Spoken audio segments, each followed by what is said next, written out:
Walking through the land by faith. ಮೊದಲನೇದು seeing the land through the eyes of faith. ಎರಡನೇದು walking through the land by faith. ನಂಬಿಕೆಯಿಂದ ನಡೆದು ಸ್ವಾಧೀನ ಮಾಡಿಕೊಳ್ಳೋದು. ಅಬ್ರಹಾಮನಿಗೆ ದೇವರು ಹೇಳಿದರು, ನೀನು ಇರುವ ಸ್ಥಳದಿಂದ ಎದ್ದು ದಕ್ಷಿಣ ಪೂರ್ವ, ದಕ್ಷಿಣ ಉತ್ತರ ಪೂರ್ವ ಪಶ್ಚಿಮ ಚತುರ್ದಿಕ್ಕುಗಳಲ್ಲೂ ನಿನ್ನ ಕಣ್ಣೆತ್ತಿ ನೋಡು. Seeing through the eyes of faith. Number 2, ಈಗ ದೇವರು ಹೇಳ್ತಾ ಇದ್ದಾನೆ ನೋಡ್ರಿ, Genesis chapter 13, ಅದು 3ನೇ ಅಧ್ಯಾಯ 17ನೇ ವಾಕ್ಯ. 13:17. ನೀನು ಎದ್ದು ಈ ದೇಶದ ಎಲ್ಲ ಕಡೆಗಳಲ್ಲಿಯೂ ತಿರುಗಾಡು, ಇದನ್ನು ನಿನಗೆ ಕೊಡುವೆನು ಎಂದು ಹೇಳಿದನು. ನೀನು ಎದ್ದು ಈ ದೇಶದ ಎಲ್ಲ ಕಡೆಗಳಲ್ಲೂ ತಿರುಗಾಡು. Walking by faith. ನೀನು ಸುಮ್ಮನೆ ತಿರುಗಾಡು. ಈ ತಿರುಗಾಡು ಅಂದಾಗ ಅದಕ್ಕೆ ಬಹಳ ಅರ್ಥ ಇದೆ. ಸತ್ಯವೇದ ಗ್ರಂಥದಲ್ಲಿ ಯೆಶಾಯನ ಬರೆದ ಪ್ರವಾದನೆ ಗ್ರಂಥ, ಬುಕ್ ಆಫ್ ಐಸಿಯಾ ಚಾಪ್ಟರ್ 60, 60ನೇ ಅಧ್ಯಾಯ 1ನೇ ವಾಕ್ಯ.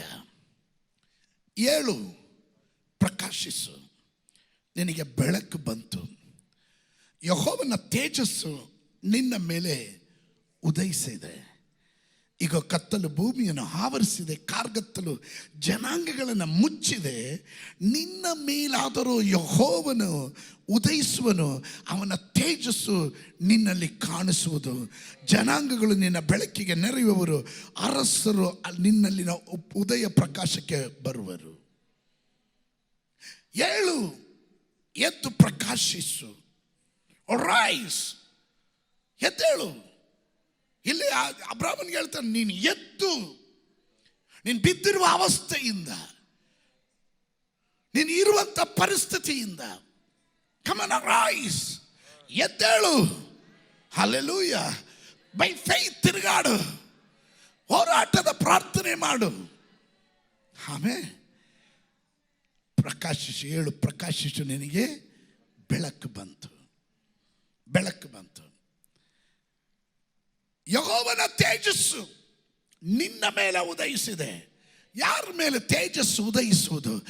ಏಳುವವನ ಮೇಲೆ, ಎದ್ದೇಳುವವನ ಮೇಲೆ, ನಂಬಿಕೆ ಹೆಜ್ಜೆ ಇಡುವವನ ಮೇಲೆ ಇವತ್ತು ದೇವರ ಪ್ರಕಾಶವು ಉದಯಿಸಲ್ಪಡುವಂಥದ್ದಾಗಿದೆ.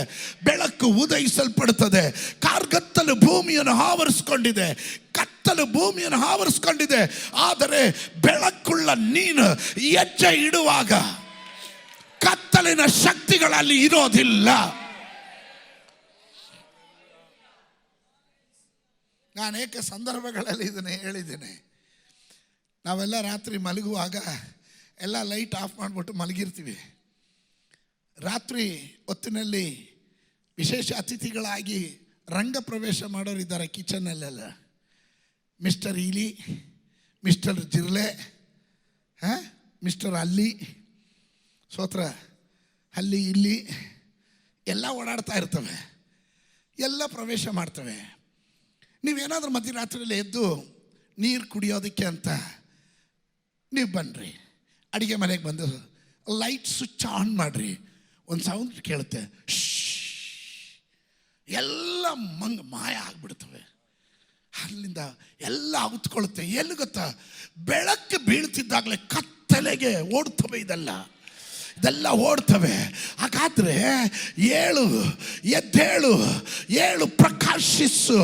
ನಿನ್ನ ಮೇಲೆ ದೇವರ ತೇಜಸ್ಸು ಇದೆ ಎಂದು ನಂಬುವರು ಮಾತ್ರ. ಕೆಲವರಿಗೆ ನಂಬಿಕೆ ಹೋಯ್ತು, ಆತ್ಮಿಕತೆ ಹೋಯ್ತು, ಆ ಭಾರ ಹೋಯ್ತು, ಆ ಆತ್ಮಿಕವಾದಂಥ ದಾಹ ಹೋಯ್ತು. ಅವರ ಕುರಿತಲ್ಲ ನಾನು ಮಾತಾಡ್ತಾ ಇರೋದು. ಇವತ್ತಿಗೂ ನನ್ನ ಮೇಲೆ ಒಂದು ಅಭಿಷೇಕ ಇದೆ, ನನ್ನ ಮೇಲೆ ಒಂದು ದೇವರ ತೇಜಸ್ಸು ಇದೆ, ನನ್ನ ಮೇಲೆ ದೇವರ ಬೆಳಕಿದೆ. ಹಲ್ಲೆಲೂಯ. ನಾನು ಹೆಜ್ಜೆ ಇಡುವ ಸ್ಥಳಗಳಲ್ಲಿ ಕತ್ತಲೆಯ ಶಕ್ತಿಗಳು ಓಡಿ ಹೋಗಬೇಕು. ಈಗ ಕತ್ತಲು ಭೂಮಿಯನ್ನ ಆವರಿಸಿದೆ, ಕಾರ್ಗತ್ತಲು ಜನಾಂಗಗಳನ್ನು ಮುಚ್ಚಿದೆ. ನಿನ್ನ ಮೇಲಾದರೂ ಓ ಕಮಾನ್ ಯಾರಾದ್ರೂ ಗಟ್ಟಿಯಾಗಿ ಹೇಳ್ರಿ. ಜನಾಂಗದ ಮೇಲೆ ಕತ್ತಲು ಮುಚ್ಚಿದೆ, ಅಂಧಕಾರ ತಾಂಡವಾಡ್ತಾ ಇದೆ. ದುರಾತ್ಮನ ಶಕ್ತಿಗಳು ಅವರ ಕಣ್ಣುಗಳನ್ನು ಕುರುಡು ಮಾಡಿದೆ. ದೇವರ ವಾಕ್ಯ ಬಹಳ ಸ್ಪಷ್ಟವಾಗಿ ಹೇಳುತ್ತದೆ, ನಂಬಿಕೆ ಇಲ್ಲದವನ ಮನಸ್ಸುಗಳನ್ನು ಈ ಲೋಕದ ಪ್ರಭು ಅಂಧಕಾರ ಶಕ್ತಿ, ಯಾರು ಅಂಧಕಾರ ಶಕ್ತಿ, ಕತ್ತಲೆಯ ಆತ್ಮ ಅವರ ಮನಸ್ಸುಗಳನ್ನು ಮಂಕು ಮಾಡಿದೆ, ಕಣ್ಣುಗಳನ್ನು ಕುರುಡು ಮಾಡಿದೆ. ಆದರೆ ದೇವರ ವಾಕ್ಯ ಹೇಳುತ್ತದೆ, ನಿನ್ನ ಮೇಲಾದರೂ, ಯಾರಾದರೂ ಹೇಳ್ರೆ, ಎಷ್ಟೇ ಅಂಧಕಾರ ಇರೋದಾದರೂ ನನ್ನ ಮೇಲಾದರೂ, ನನ್ನ ಮೇಲಾದರೂ, ನನ್ನ ಮೇಲಾದರೂ ಯೆಹೋವನು ಉದಯಿಸುವನು.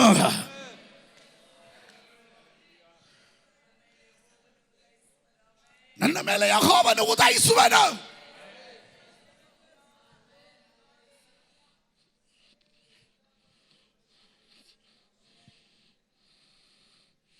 ಆತನ ತೇಜಸ್ಸು ನಿನ್ನಲ್ಲಿ ಕಾಣಿಸುವುದು. ದಟ್ ಮೀನ್ಸ್ ಕತ್ತಲೆಯಲ್ಲಿರುವ ಜನರಿಗೆ ನೀನು ಕಾಲಿಡುವಾಗ, ನೀನು ಹೋಗುವಾಗ ಅಲ್ಲಿ ತೇಜಸ್ಸು ಅವರಿಗೆ ಕಾಣಿಸುತ್ತೆ. ಅದುವರೆಗೆ ಮುಚ್ಚಿರುವ ಕಣ್ಣುಗಳು ತೆರೆದಿರುತ್ತೆ. ಅದುವರೆಗೂ ಅಂಧಕಾರ ಶಕ್ತಿಗಳು ಡಾಮಿನೇಟ್ ಮಾಡಿರುವ ಆ ಶಕ್ತಿಗಳು, ನಿಮಗೆ ಅರ್ಥ ಆಗ್ತಾ ಇಲ್ಲ, ಕೆಲವರಿಗೆ ಅರ್ಥ ಆಗ್ತಾ ಇಲ್ಲ. ನಾನು ಆತ್ಮಿಕ ಭಾಷೆಯಲ್ಲಿ ಹೇಳ್ತಾ ಇದ್ದೇನೆ. ನೀನು ಹೋಗುವ ಪಟ್ಟಣದಲ್ಲಿ, ನೀನು ಹೋಗುವ ಕೆಲಸ ಕಾರ್ಯಗಳ ವಿಷಯದಲ್ಲಿ, ನೀನು ಹೋಗುವ ಸ್ಥಳಗಳಲ್ಲಿ, ಅಂಧಕಾರ ತುಂಬಿರೋ ಮನೆಗಳಲ್ಲಿ, ಆಸ್ಪತ್ರೆಗಳಲ್ಲಿ, ಎಲ್ಲಿ ಕಾಲಿಟ್ಟರೂ ಸರಿ, ಜನ ನಿನ್ನಲ್ಲಿರುವ ತೇಜಸ್ಸು ಕಾಣ್ತಾರೆ.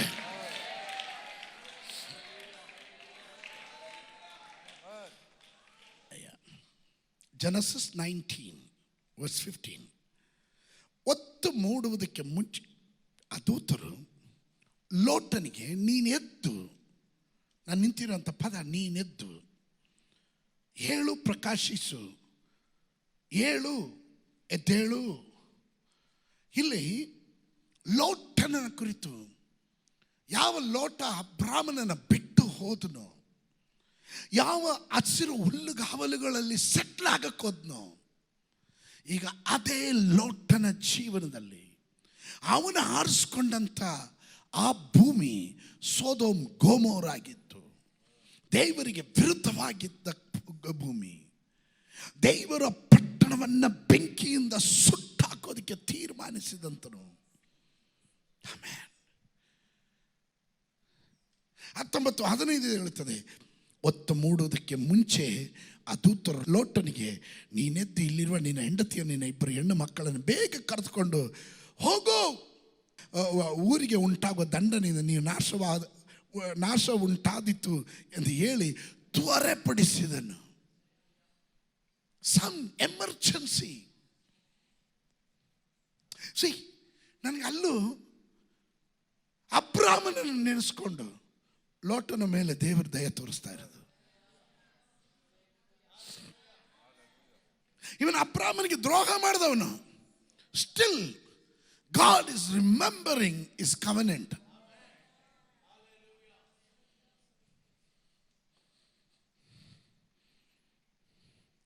ಆದಿಕಾಂಡ ಪುಸ್ತಕ 21:18. ಹಾಗರಳಿಗೆ ಅದೇ ರೀತಿ ಎಮರ್ಜೆನ್ಸಿ ಬರ್ತಾ ಇದೆ.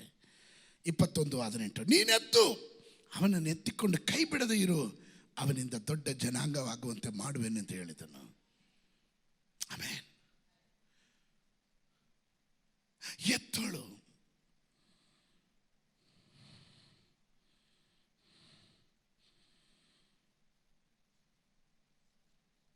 ಅವನನ್ನು ಎತ್ತಿಕೊಂಡು ಕೈ ಬಿಡದೆ ಇರು, ಅವನಿಂದ ದೊಡ್ಡ ಜನಾಂಗವಾಗುವಂತೆ ಮಾಡುವೆನು. ಯಾರು? ಆಗರು. I was wandering. ಇಸಾಕನ ವಾಗ್ದಾನದ ಸಂತತಿ, ಆಗರಳು ಮೂಲಕಲ್ಲೇ ಹುಟ್ಟಿದ್ದ ಇಸ್ಮಾಯಿಲ್ ಅಲ್ಲ ವಾಗ್ದಾನದ ಸಂತತಿ. ಆದ್ರೂ ತಿರ್ಗಾ ದೇವರು ಅವರ ಮೇಲೆ ಕರುಣೆ ತೋರಿಸ್ತಾ ಇದ್ದಾನೆ. ಆ ಬಾಲಕನ ಕೂಗು ದೇವರಿಗೆ ಮುಟ್ತಾ ಇದೆ. ಬೇರ್ಷೆಬ ಮರುಭೂಮಿಯಲ್ಲಿ ಕೂಗ್ತಾ ಇರುವ ಆ ಕೂಗು, ಅಪ್ಪ ಕೊಟ್ಟಂತ ಒಂದು ತುತ್ತಿ ನೀರು ಮುಗಿದೋಯ್ತು, ಒಂದು ಬುತ್ತಿ ಆಹಾರ ಮುಗಿದೋಯ್ತು, ಮಗು ಸಾಯುವುದನ್ನು ನೋಡಕ್ಕಾಗದೆ ದೂರ ಹೋಗಿ ಮಕ್ಕಡೆ ಬಿದ್ದು ಅಳ್ತಾ ಇರುವಂತಹ ಆಗರಳು. ಆದರೆ ದೇವರ ವಾಕ್ಯ ಹೇಳುತ್ತದೆ, ಆಗರಳ ಮೊರೆ ಅಲ್ಲ ದೇವರು ಕೇಳಿದ್ದು, ಆ ಬಾಲಕನ ಕೂಗು ದೇವರಿಗೆ ಮುಟ್ಟಿತು. ಅವನು ನಿರಪರಾಧಿ, ಆಗರಳು ದಾಸಿ. ಆದರೆ ಈ ಮಗು ಏನು ತಪ್ಪು ಮಾಡ್ತು? ಈ ಮಗು ಸತ್ರೆ ದೇವರ ಮೇಲೆ ದೋಷಣೆ ಬರುತ್ತೆ. ಅವಳು ಬೇಕಾದರೆ ಇನ್ನೊಂದು ಗಂಡನನ್ನು ಮದುವೆ ಮಾಡ್ಕೊಂಡು ಅವಳು ಲೈಫ್ ಸೆಟಲ್ ಮಾಡ್ಕೋತಾಳೆ. ಈ ಮಗುಗೆ ದಿಕ್ಕಿಲ್ಲ, ಅಪ್ಪ ಇಲ್ಲ, ಅಮ್ಮ ಇಲ್ಲ, ಯಾರೂ ಇಲ್ಲ. ಅದನ್ನೇ ದೇವರು ನೋಡ್ತಾನೆ. ದಿಕ್ಕಿಲ್ಲದವರನ್ನ ಪರಾಂಬರಿಸುವವನು ಧನ್ಯನು ಅಂತ ಹೇಳಕ್ಕೆ ಕಾರಣ ಹಂಗೆ. ಅನಾಥರನ್ನ, ವಿಧವೆಯರನ್ನ ದೇವರು ಯಾವತ್ತೂ ಕೈ ಬಿಡಲ್ಲ. ಆಮೇನ್. ಆ ಮಗುವಿನ ಕೂಗನ್ನು ದೇವರು ಕೇಳ್ತಾನೆ. ಅದಕ್ಕೆ ಹೇಳಿದ್ರು, ನೀನು ಎದ್ದಾಳು, ಆಗಲ್ಲ, ಕಮಾನ್ ಅರೈಸ್. ಅಬ್ರಾಹ್ಮನಿಗೆ ಹೇಳಿದ್ರು ಅರೈಸ್, ಲೋಟನಿಗೆ ಹೇಳಿದ್ರು ಅರೈಸ್. ಇವತ್ತು ಅದೇ ಶಬ್ದ ನಿಮಗೂ ಹೇಳ್ತಾ ಇದ್ದೇನೆ. ಇದು ಕಾಲ ವ್ಯರ್ಥ ಮಾಡೋದಲ್ಲ. ದೇವರ ನಾಮದಲ್ಲಿ ದೇವರು ನಿಮಗೆ ಕೊಟ್ಟಿರುವ ವಾಗ್ದಾನಗಳನ್ನು ಸ್ವಾಧೀನ ಮಾಡಿಕೊಳ್ಳೋದಿಕ್ಕೆ ಎದ್ದೇಳು, ಎದ್ದು ಪ್ರಕಾಶಿಸು, ತೂಕಡಿಸ್ಬೇಡ್ರಿ. Let me explain. ನಾನು ನಿಮಗೆ ಅದನ್ನು ವಿವರಿಸ್ತೀನಿ. Trampling the principalities and the powers of the land. ದೇಶದ ಮೇಲೆ ಆಧಿಪತ್ಯ ಮಾಡುವ ದುಷ್ಟ ಶಕ್ತಿಗಳನ್ನು ತುಳಿಯುವ ಅಧಿಕಾರ ದೇವರು ನಿನ್ನ ಕೈಲಿ ಕೊಟ್ಟಿದ್ದಾನೆ. ನೀನು ಎದ್ದು ನಡೆ ಅಂದರೆ, ಲೆಟ್ ಮಿ ಎಕ್ಸ್ಪ್ಲೈನ್, ನಾನು ವಿವರಿಸ್ತೇನೆ. ಯೆರಿಕೋ ಗೋಡೆ ಬೀಳಬೇಕು ಅಂದಾಗ ಅದನ್ನು ಬೀಳಿಸೋದಕ್ಕೆ ಯುದ್ಧದ ಸಾಮಗ್ರಿಗಳಿಂದಲ್ಲ, ದೇವರು ಹೇಳಿದನು, ನೀವು ಎದ್ದು 6 ಸಾರಿ ಸುಮ್ಮನೆ ಸುತ್ರಿ. ಯೆರಿಕೋ ಗೋಡೆ ಸುತ್ತಲೂ ಸುತ್ರಿ. Praise God. ಒಂದೊಂದು ಹೆಜ್ಜೆ ಇಡುವಾಗ ಶತ್ರು ಆಧಿಪತ್ಯ ಮಾಡಿರುವ ಅವನು ಹಾಕಿರುವ ಅಡಿಪಾಯದ ಕಲ್ಲುಗಳನ್ನು ದೇವರು ಅಲುಗಾಡಿಸ್ತಾ ಇದ್ದಾನೆ. ನಾವೆಲ್ಲ ಯೋಚನೆ ಮಾಡೋದೇನು ಗೊತ್ತಾ? ನಾವೆಲ್ಲ ಯೋಚನೆ ಮಾಡೋದು, ದೇವರು ಹೇಳಿದ ತಕ್ಷಣ ಮೇಲ್ಗಡೆ ಕಾಣಂಗೆ ಮಾಡ್ತಾರಂತೆ. ದೇವರು ಸ್ಟಾರ್ಟಿಂಗ್ ಅಲ್ಲೆಲ್ಲ ಮಾಡೋದು, ದೇವ್ರ ರೂಟಿಂದನೇ ಮಾಡೋದು. ಮೇಲ್ಗಡೆ ಡಾಮ್ ಡೂಮ್ ಡಯಾಡುಸ ಅಂತ ಇರ್ಬೋದು, ಅದರ ದೇವರು ರೂಟಿಂದನೇ ಮಾಡ್ತಾನೆ. ಶತ್ರು ಎಲ್ಲಿ ಅಡಿಪಾಯ ಹಾಕಿದಾನೋ ಆ ಅಡಿಪಾಯದ ಕಲ್ಲುಗಳನ್ನು ವರ್ಷಗಳಿಂದ ಡಾಮಿನೇಟ್ ಆಗಿರುವ, ವರ್ಷಗಳಿಂದ ಆಧಿಪತ್ಯ ನಡೆಸ್ತಾ ಇರುವ ಅಂಧಕಾರ ಶಕ್ತಿಗಳ ಬಲಗಳನ್ನು ದೇವರು ಅಲುಗಾಡಿಸೋದು ಹೇಗೆ ಗೊತ್ತಾ? ತನ್ನ ಅಭಿಷಕ್ತರ ಕಾಲಿಡುವಾಗ, ದೇವ ಜನ ಕಾಲಿಡುವಾಗ. ಹಲ್ಲೆಲೂಯ. ನೀವು ಯೋಚನೆ ಮಾಡ್ಬೋದು, ಈ ಕಾಲಿಗೆ ಅಷ್ಟೊಂದು ಪವರ್ ಇದೆಯಾ ಅಂತ. ಇದೆ ಉತ್ತರ ಬರಲಿಲ್ಲ. ಅದಕ್ಕೆ ಸುವಾರ್ತೆ ಸಾರುವವರ ಪಾದವು ಎಷ್ಟು ಅಂದವಾಗಿದೆ. ಅದರ ಅರ್ಥ ಏನು ಗೊತ್ತಾ? ಬೆಳಕು ತೋರಿಸುವ ನಿನ್ನ ಪಾದ ಬ್ಯೂಟಿಫುಲ್ ಅಂತ. ಕಾರಣ ಪಾದದಲ್ಲಿ ಅಭಿಷೇಕ ಇದೆ. ಹಲ್ಲೆಲೂಯ. ಯೆರಿಕೋ ಗೋಡೆ ಬಿದ್ದಿದ್ದು ಪವರಿಂದ ಅಲ್ಲ, ಯಾವುದೋ ಮುಷ್ಟಿ ಯುದ್ಧದಿಂದ ಅಲ್ಲ, ಆಯುಧದ ಬಲದಿಂದ ಅಲ್ಲ, ಆದರೆ ದೇವ ಜನರ ಅಭಿಷಕ್ತರ ಕಾಲಿಟ್ಟು ಏನು ಮಾತಾಡಲಿಲ್ಲ, ಸುಮ್ಮನೆ ನಡೀತಾ ಇದ್ರು. ಕೆಲವು ಸಂದರ್ಭಗಳಲ್ಲಿ ನೀನೇನು ಮಾತಾಡಬೇಡ, ಸುಮ್ಮನೆ ನಡೀತಾ ಇರು, ಸುಮ್ಮನೆ ಪ್ರೇಯರ್ ವಾಕ್ ಮಾಡ್ತಾ ಇರು, ಪಟ್ಟಣಗಳನ್ನು ನೋಡಿ ವಾಕ್ ಮಾಡ್ತಾ ಇರು. ಈ ಸಭೆ ಆರಂಭಿಸಿದಂಥ ಕಾಲಗಳಲ್ಲಿ we used to go for prayer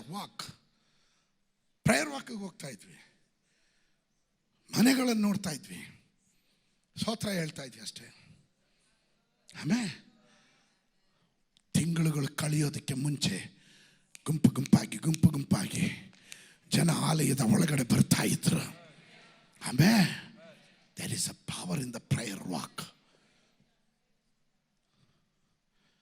ದೇವರ ವಾಕ್ಯ ಹೇಳುತ್ತದೆ, ಯೆರಿಕೋ ಗೋಡೆ 6 ದಿನ ಸುತ್ತಿದೆ, ಏನೂ ನಡೀಲಿಲ್ಲ, ಹೊರಗಡೆ ಏನು ಕಾಣಲೇ ಇಲ್ಲ. Nothing was happen. Even single crack ಬಿಟ್ಟಿಲ್ಲ. ಸ್ವತಃ ಹೇಳ್ದೆ ಇದ್ದಾಗಲೇ ನನಗೆ ಅರ್ಥ ಆಯ್ತು.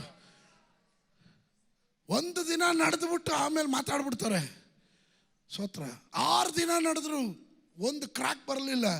ಅಯ್ಯೋ, ಈ ಯೋಶುವನಿಗೆ ಬೇರೆ ಮಾಡೋಕ್ಕೆ ಕೆಲಸ ಇಲ್ಲ, ಸುಮ್ಮನೆ ಸುತ್ತಿಸ್ತಾ ಇದ್ದಾನಲ್ಲಪ್ಪ ಅಂತ ಮಾತಾಡಲಿಲ್ಲ. ಆದರೆ 7ನೇ ದಿನ ಬಿಡುಗಡೆಯ ದಿನ, ಭಾನುವಾರದ ದಿನ, ಅಲ್ಲೆಲಿಯ ನೀನು ನಡೆದಿದ್ದು ಅದರ ಬಿಡುಗಡೆಯನ್ನು ಸೆಲೆಬ್ರೇಟ್ ಮಾಡೋ ದಿನ, ಕೊಂಬುಗಳನ್ನು ಊದುವ ದಿನ. ಕೀರ್ತನೆ 91:13. ಸಿಂಹ ಸರ್ಪಗಳ ಮೇಲೆ ನಡೆಯುವಿ, ಪ್ರಾಯದ ಸಿಂಹವನ್ನು ಘಟ ಸರ್ಪವನ್ನು ತುಳಿದು ಬಿಡುವಿ.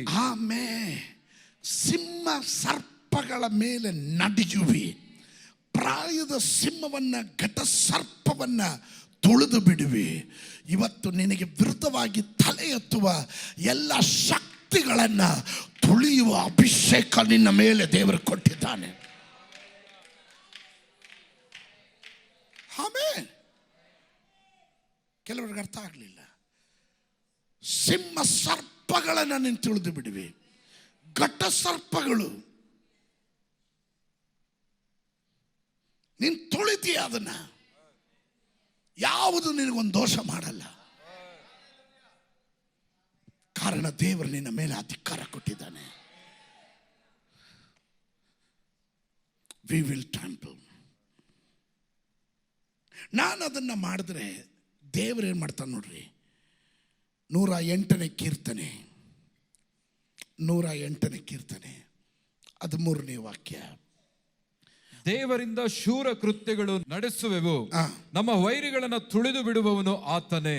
ನೋಡಿದ್ರ, ನೀವು ಸ್ಟಾರ್ಟ್ ಮಾಡಿದ್ರೆ ನಿಮ್ಮ ಕಾಲು ಬಲಹೀನವಾದ ಕಾಲು, ನೀ ನಂಬಿಕೆಯಿಂದ ಹೆಜ್ಜೆ ಇಟ್ಟರೆ ಅದರಲ್ಲಿ ಪ್ರಬಲನಾದ ದೇವರ ಕಾಲಲ್ಲಿಡುತ್ತೆ. ಅರ್ಥ ಆಗಿಲ್ಲ? ಹಲ್ಲೆಲೂಯ. ಅಯ್ಯೋ, ನಾನು ನಡೆದ್ರೆ ಏನು ಪ್ರಯೋಜನ? ನೀನು ನಂಬಿಕೆಯಿಂದ ಕಾಲಿಟ್ಟು ಯೇಸುವಿನ ನಾಮ ಪ್ರಕಟಗೊಳಿಸ್ತಾ ಇರುವಾಗ ನಿನಗೆ ಗೊತ್ತಿಲ್ಲದೆ ಇನ್ನೊಂದು ಅದೃಶ್ಯವಾದ ಕಾಲು ಅದೇ ಹೆಜ್ಜೆ ಮೇಲೆ ಇಡುತ್ತೆ. ಅಲ್ಲಿ ಪವರ್ ರಿಲೀಸ್ ಆಗುತ್ತೆ.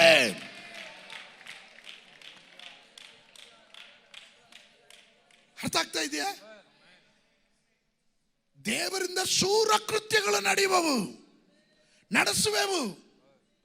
ನಡೆಸುವೆವು. ಆಮೇಲೆ ಹೇಳಿದ, ನಮ್ಮ ವೈರಿಗಳನ್ನ ತುಳಿದು ಬಿಡುವವನು ಆತನೇ.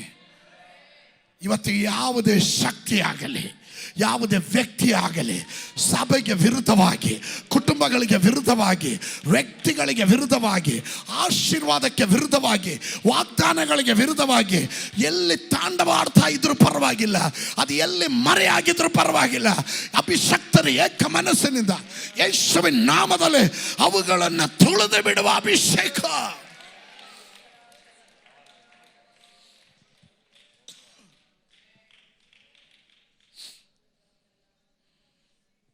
ಅದಕ್ಕೆ ಹೊಸ ಒಡಂಬಡಿಕೆಯಲ್ಲಿ ಬಂದಾಗ ಯೇಸು ಸ್ವಾಮಿ ತನ್ನ ಶಿಷ್ಯರನ್ನು ಕರೀತಾನೆ.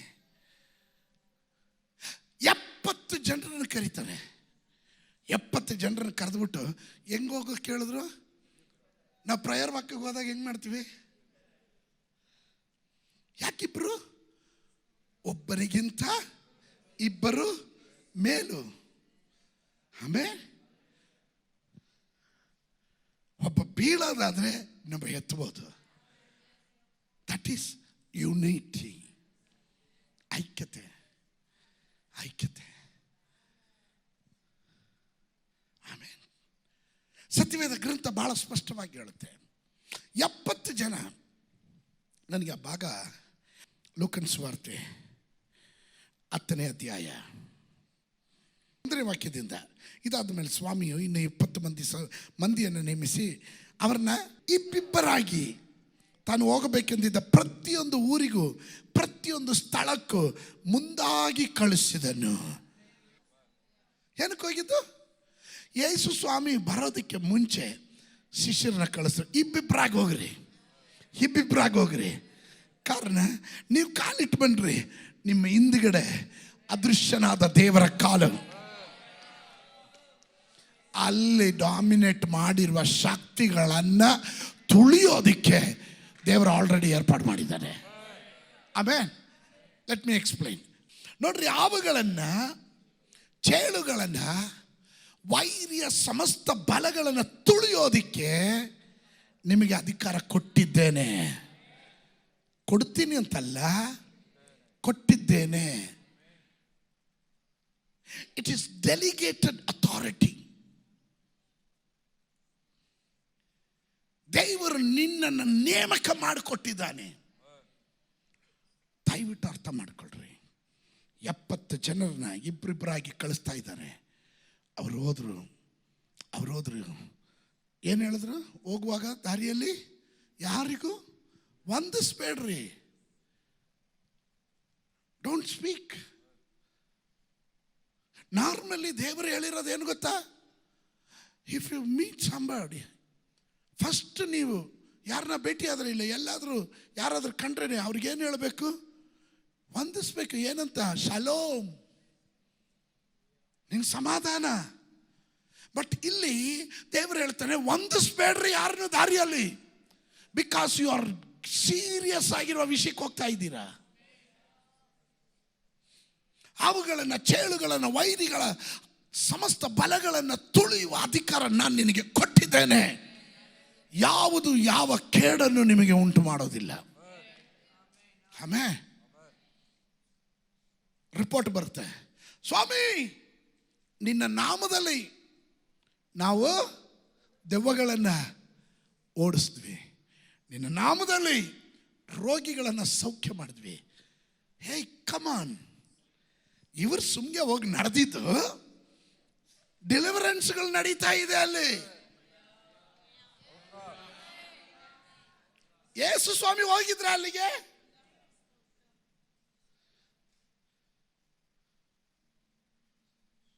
ಆದ್ರೆ ರಿಸಲ್ಟ್ ಬರ್ತಾ ಇದೆ. ಅಲ್ಲಿಂದ ರೋಗಿಗಳು ಗುಣ ಆಗ್ತಾ ಇದ್ದಾರೆ, ದೆವ್ವಗಳು ಬಿಟ್ಟು ಹೋಗ್ತಾ ಇದೆ, ಅದ್ಭುತಗಳು ನಡೀತಾ ಇದೆ, ಸೂಚಕ ಕಾರ್ಯಗಳು ನಡೀತಾ ಇದೆ. ಸಂತೋಷವಾಗಿ ಬರುವಾಗ ಯೇಸು ಸ್ವಾಮಿ ಹೇಳ್ತಾರೆ, ಅವ್ರ ರಿಪೋರ್ಟ್ ಕೇಳಿದ ತಕ್ಷಣ ಬಲೆ ಬಲೆ ಬಲೆ ಸಭಾಷ್ ಅಂತ ಹೇಳಲಿಲ್ಲ. ಯೇಸು ಸ್ವಾಮಿ ಏನು ಹೇಳಿದ್ರು ಗೊತ್ತಾ? ಸೈತಾನನು ಸಿಡಿಲಿನ ಹಾಗೆ ಆಕಾಶದಿಂದ ಕೆಳಗಡೆ ಬೀಳೋದನ್ನು ನಾನು ಕಂಡೇನು. ನೀನು ಇಲ್ಲಿ ತುಳಿಯುವಾಗ ಅಲ್ಲಿರುವ ಶಕ್ತಿಗಳು ಕೆಳಗಡೆ ಬೀಳ್ತವೆ. ಓ, ನಿಮ್ಗೆ ಎಷ್ಟು ಜನರಿಗೆ ಅರ್ಥ ಆಗ್ತಾ ಇದೆಯೋ ಗೊತ್ತಿಲ್ಲ.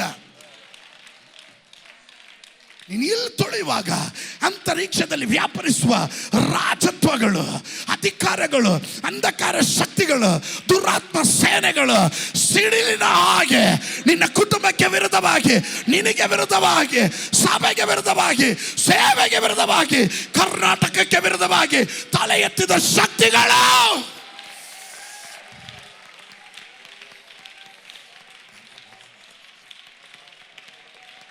ಸಿಡಿಲಿನ ಹಾಗೆ ಬೀಳ್ತಾ ಇದೆ.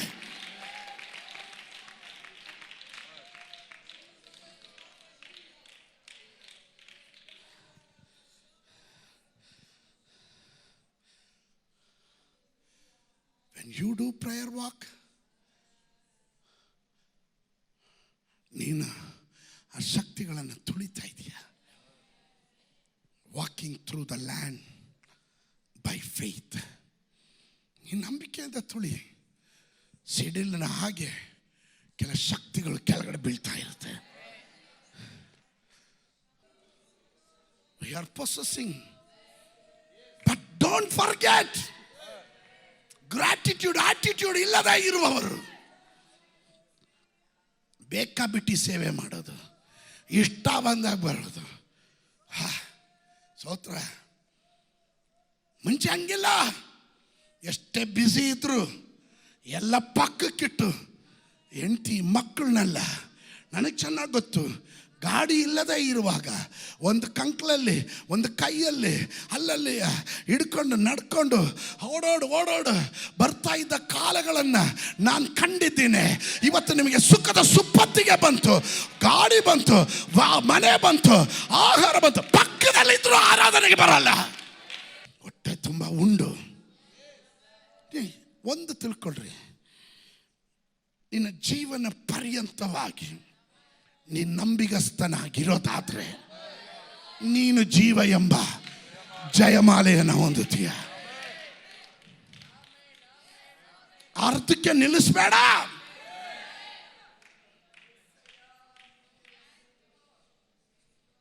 ಮುಂಚೆ ಆಲಯದಲ್ಲಿ ಬಂದರೆ ಆಲಯಕ್ಕೆ ಹೋಗೋಣ ಅಂತ ಹೇಳುವಾಗ ನನಗೇನಾಯ್ತಂತೆ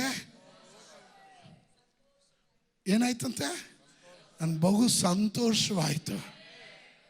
115ನೇ ಕೀರ್ತನೆ ಏನು ಹೇಳುತ್ತೆ ಗೊತ್ತಾ? ಆತನ ಸಮ್ಮುಖದಲ್ಲಿ ಪರಿಪೂರ್ಣ ಸಂತೋಷ ಇದೆ, ಅವನ ಬಲಗೈಯಲ್ಲಿ ಶಾಶ್ವತವಾದ ಸೌಭಾಗ್ಯ ಇದೆ.